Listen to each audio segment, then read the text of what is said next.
Thank you for staying with us, and we're here with Robert Rabbit. I've changed my name. Oh my goodness! Well, you changed everything else. Who am I now? Well, I don't mind. And we're having a very interesting conversation about real time, about ancestors, many things. Robert, before that break, you mentioned the word tall poppy. Yes. Probably a great intro to your book. Yes. Could you tell us some more? What's it called? Yeah. The book I'm working on is called Talking Tall Poppies. Mm-hmm. It's a book that includes essays of people who've taken real-time speaking workshops and who write about the impact of learning to speak from a deep place with authenticity and connection. What's the impact in their lives? Behind each essay, I write a commentary, which is taking one of the core themes of that particular essay and then extending it and expanding it, so that the book is really both like the Chicken Soup of the Soul series, human interest and people talking about how their lives are changing, and then I come in as the, in quote, expert opinion.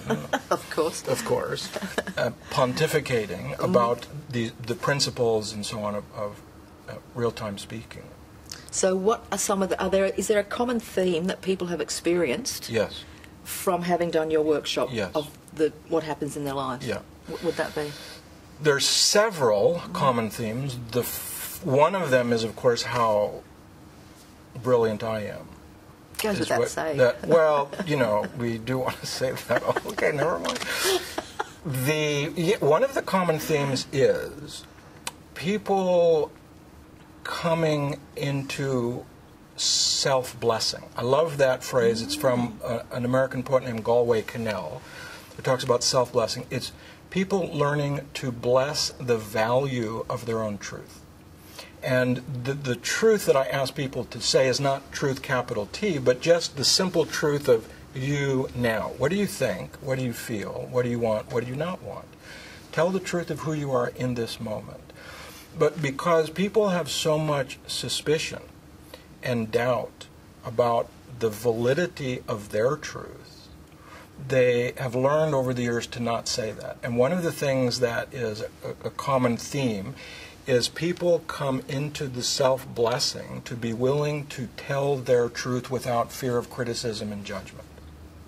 That's one of the main things. And then how they apply that and the exploration of that and the effect in their life is their unique story, depending on where they are and what they're doing with their lives. But it's really that. It's getting over this feeling of being judged and being criticized, to stand and really authentically without defense, pretense, not trying to get away, but just that seeing and being seen, and then telling the truth, I think is maybe the most common theme for people, discovering within themselves the courage and the capacity to say what's true for them.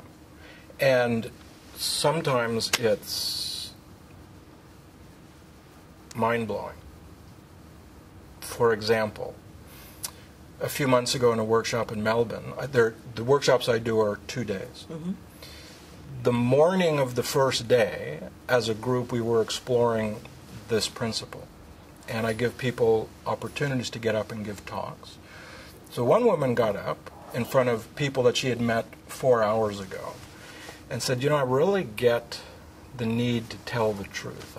I understand that, what it means, because if we don't tell the truth, we can't connect to our source, and we're living in that diminished, kind of angry way.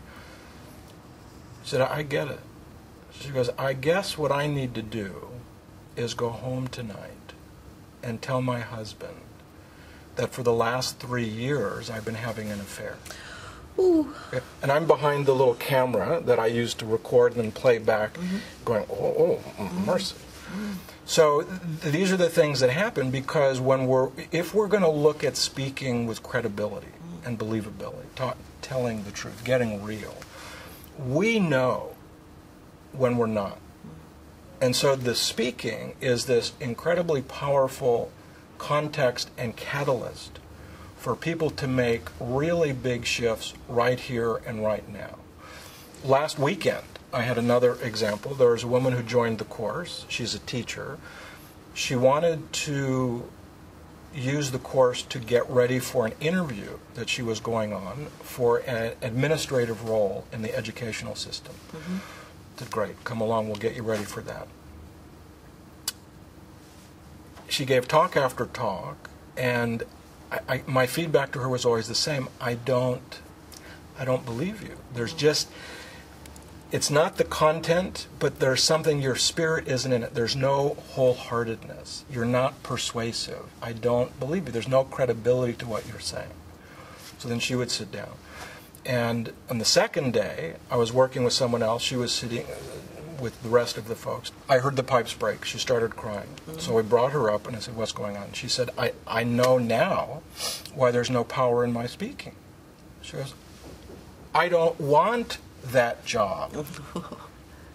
Not only that, I don't even want to be a teacher. I hate teaching. I want to start a catering company with my fiancé. Wow. Okay. So it's public speaking, yes, but if you're going to speak from a place of authenticity and transparency and truth, you've got to be living that. And if you aren't, you will know, and other people will know that you're not. So there's the benefit of developing skills and abilities in public speaking, but there's, I think, the greater capacity to learn living from what's true. And so Talking Tall Poppies is people learning to speak while rising up above their fear of criticism and lifting themselves literally from mediocrity to their own unique and creative genius.